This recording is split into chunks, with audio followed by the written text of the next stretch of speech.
Ford Raptor, 1,800 miles, brand new. Look at the tires. The tires haven't not even worn out yet. He already center punched a telephone pole right here. So they hit a telephone pole in the middle, went all the way back here. You can see where it pushed everything back. You can see where it pushed back here. It bent. These lines are both bent where it pushed this back here. And let's take a look at what air conditioning do they have, what compressor do they have. So it looks like we got, is that clutched or clutchless on this Raptor? It is clutch. So we have, and by the way it spins with no resistance, we have a variable displacement compressor on this 2022 Raptor, and a plate heat exchanger here for probably, what is that one? That looks like a coolant. So we got coolant coming in here, and then we probably have oil or something like that, or transmission fluid. We have, okay, let's check these lines out, the way they have the lines.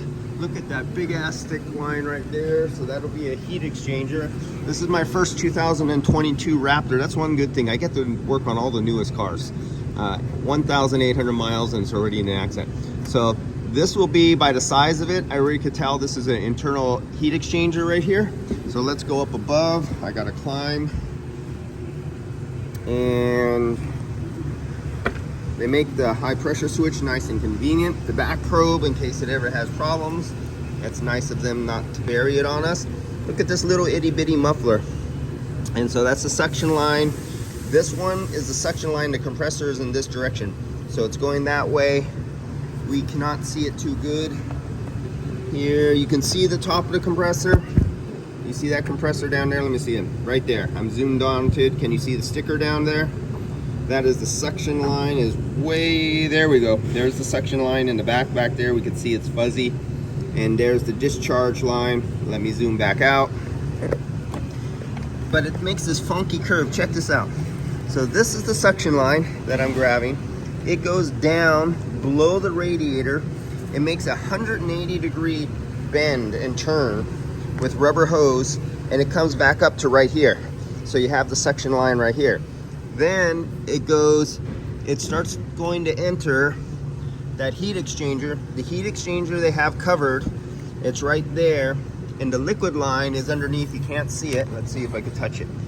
Somewhere the liquid line goes into the heat exchanger. I was able to touch it, but you can't see it from up here. And then it goes all the way to the back. Sorry guys, making you dizzy there. There you can see the liquid line coming out of the internal heat exchanger before it separates to go into the firewall, to the expansion valve. So this is your 22 Raptor.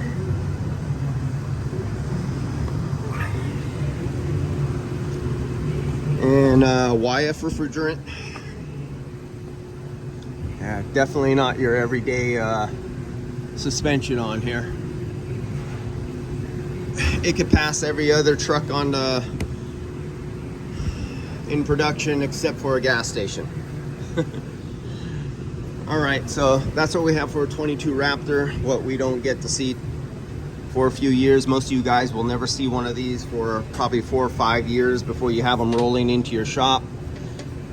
And we'll recharge this and see what we get out of it when I recharge it. Let's see how it operates.